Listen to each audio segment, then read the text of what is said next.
Nina S. Yes, I'm finally back. Sorry it's been so long. It's summertime and I had a little health hiccup, but I am on the road to recovery and just want to thank all my family, friends, and YouTube friends for all your thoughts and prayers and support. Really, it has definitely helped me. So, all right, let's get on with the video. So first, I'm gonna talk a little bit about the book, The Glory of Their Times today, and the cards you see in front of you. But before we get to that, I have a quick shout out to my friends Noah, Allison, and Dave. They recently went to the Xenia card show, which is outside of Dayton, Ohio. And they sent me lots of photos so that because I couldn't go, I could pick, though, a card. So I chose this 1957 Topps Al Kaline PSA 4. Looks great, doesn't it? Here's the back, and I'm going to go ahead and read the back as I like to do. It says, Al had another tremendous season in 56, finishing among the top 10 hitters in the American League and placing second in RBIs, hits, and triples. In 55, he became the youngest player to ever win the AL batting title and tied a record by belting 2 homers in a single inning.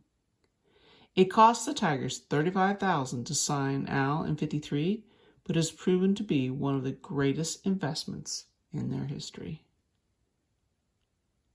Oh, that's amazing. 2 home runs in a single inning. So a beautiful 57 Topps. As a bonus, Noah picked out for me this Immaculate Collection Terry Francona autograph card, number 19 out of 25. Francona, I'm sure everyone knows who he is, but he is the current manager of the Cleveland Indians / Guardians, currently on a leave of absence for health reasons. But I don't have a Francona auto, and I was really excited to get this. So thanks, Noah, for picking out such a sweet card. The 57 Topps, they brought home the card for me, Vintage Sports Cards, Jim Rates from Auburn Hills, Michigan. Jim, I hope I pronounced your last name correctly. Okay, today, as I said, I want to tell you a little bit about what I've been doing and a story out of The Glory of Their Times. My friend Paul from PH Sports Memorabilia YouTube channel and Instagram has been doing at least once a month an SGC submission. And I love SGC for my vintage cards. So I submitted 2 cards. One was the 1970 Topps, Reggie Jackson, I can't talk today. Graded a 2.5. And the second one that I got graded was this card, a T206 of Germany Schaefer of the Detroit Tigers. And you'll find out in a little bit why I selected this card. This was my first T206 raw card. I purchased it from a eBay dealer named B Kreitz, I think it is. So it's BKRITZ. And I talked to him a lot about, whether or not he thought the card had been trimmed. He felt he had bought a really reputable collection. So I rolled the dice and bought it, and then I sent it in to SGC, and lo and behold, look at the sweet grade it got. So I was very excited to get this. Also on display is just a card that I bought on eBay, a T205 gold border of Davy Jones, graded 2. Davy's cards are pretty expensive, so just got a 2 grade. All right, this says, let me get it in focus here. Davy Jones, outfielder for the Detroits, that was interesting how they wrote that, was drafted by them from Minneapolis in the fall of 1905. After a varied experience in the minors and with the Cubs, the Tigers have had such a wealth of material that they did not always get a chance to play the game regularly, but was a good man to call on, and will probably have a regular position in that star outfield in 1911.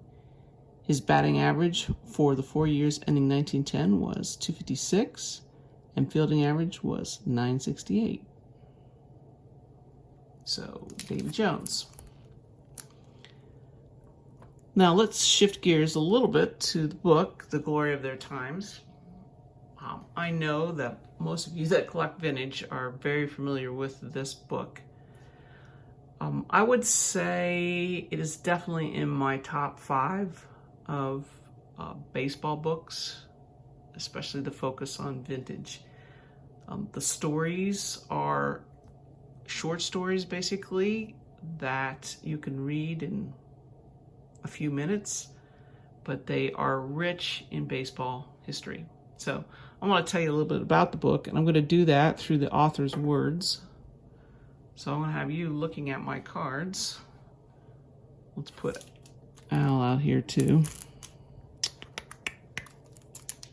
I don't want to, well, he's not going to stay up there very well, so sorry about that. Should have had another standout. Here's the table of contents. These are all the players featured in this book. And I'm going to read a little bit from the original preface. I'm going back into teacher mode. This is a book about the early days of baseball. It is a book about what it was like and how it felt to be a baseball player at the turn of the century and in the decades shortly thereafter.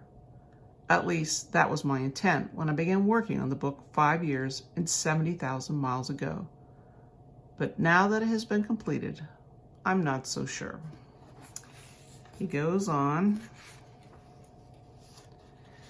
and I'm going to fast forward here a little bit. It says, the narratives contained in this book are chronicles of men who chased a dream and, at least for a time, caught up with it and lived it. They were pioneers in every sense of the word, engaged in a pursuit in which only the most skilled, the most determined, and above all, the most rugged survived. They entered an endeavor which lacked social respectability, and when they left it, it was the America's national game. They are proud of what they did, and they talk of it with enthusiasm in their voices and happiness in their eyes. He goes on to talk about how he created the book, so I'm going to jump forward a little bit.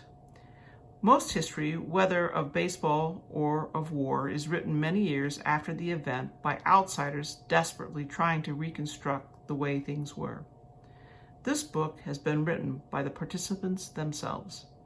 For them, yesterday, their day of glory, has more immediacy than today. They do not have to reconstruct. All they have to do is recollect. They do not have to try to imagine what it would have been like. They were there. They do not have to try to analyze yesterday from the perspective of today.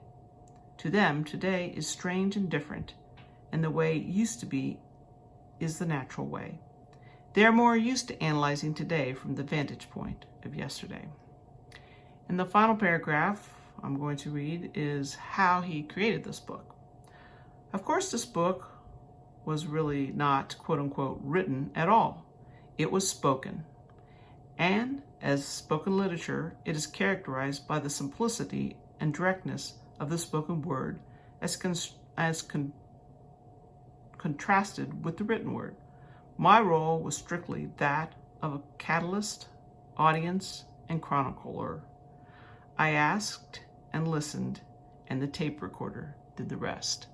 So these stories are written basically word for word by the players themselves, but via a tape recorder. So, all right, on to today's story. This story I have read to several members of my family, some of my friends. It's contained in the Davy Jones section. That's Davy. in 1901. So I'm going to read the introductory paragraph and then I'm finally going to get to the story. Davy says, I played in the outfield with Cobb and Crawford for 7 years, 1906 through 1912, the greatest years in Detroit's baseball history. Although, pause for a moment here, they had a pretty great moment yesterday with 500 home runs of Miguel Cabrera. Congrats to Miggy. Back to the paragraph. I was generally the leadoff man in the batting order because of my speed. Usually it was Jones leading off, then Germany Schaefer or Donnie Bush, Sam Crawford batting third, Cobb fourth, Claude Rossman next, the first baseman, and then George Moriarty, the third baseman. Jim Delahanty was in there somewhere, and Charlie Schmidt, the big catcher. Another pause for a moment. Jim Delahanty is one of the famous Delahanty brothers from the great state of Ohio. Okay, here is my story about Davy Jones and Germany Schaefer. Now, just sit back, relax, picture this in your mind.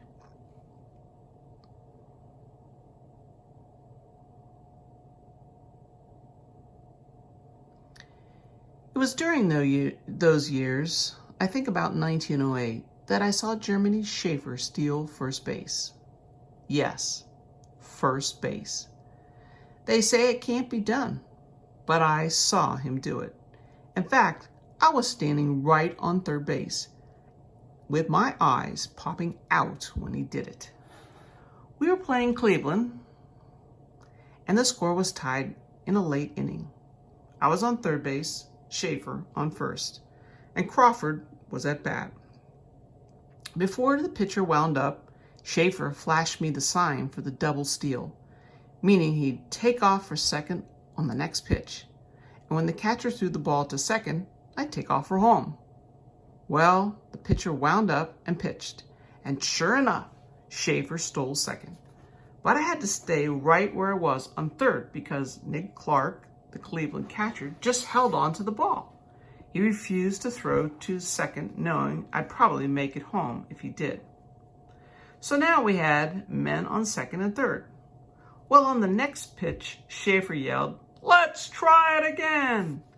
And with a blood-curdling shout, he took off like a wild Indian back to first base and dove head first in a cloud of dust. He figured the catcher might throw to first since he evidently wouldn't throw to second, and then I could come home same as before. But nothing happened, nothing at all. Everybody just stood there and watched Schaefer with their mouths open, not knowing what the devil was going on. Me too. Even if the catcher had thrown to first, I was too stunned to move. I tell you that. But the catcher didn't throw. He just stared. In fact, George Stovall, the Cleveland first baseman, was playing way back and didn't even come in to cover the bag. He just watched this madman running the wrong way on the base path, and he didn't know what to do. The umpires were just as confused as everybody else. However, it turned out that at that time, there wasn't any rule against the guy going from second back to first. If that's the way he wanted to play baseball, so they had to let it stand. So there we were, back where we started, with Schaefer on first and me on third. On the next pitch, darn if he didn't let out another war whoop and take off again for second base. By this time, the Cleveland catcher evidently had enough because he finally threw to second to get Schaefer. And when he did, I took off for home and both of us were safe. I just love that story. Can't you see this happening? This hilarious player, Germany Schaefer, was so upset that they didn't try to throw him out at second. He decided to start again. Look at the face on him. You could almost see him laughing. So that's why I ended up buying a raw Germany Schaefer card, because I had to have it for this story, and there are not a lot of Germany Schaefer Detroit Tiger cards out there. So Anyway, that is my story from The Glory of Their Times. Again, I highly recommend this book. You can get a paperback, probably buy it used, pretty cheap. You can see mine's already getting pretty beat up. I hope that you are well and enjoying your collection. I ended up buying a couple of boxes of cards just to rip, and it was fun, but you know, not as fun as getting cards like this that have such great, rich history to them. So, until next time, which I hope will be sooner than this video was, I hope for all of you that your dream card comes to you today. Take care.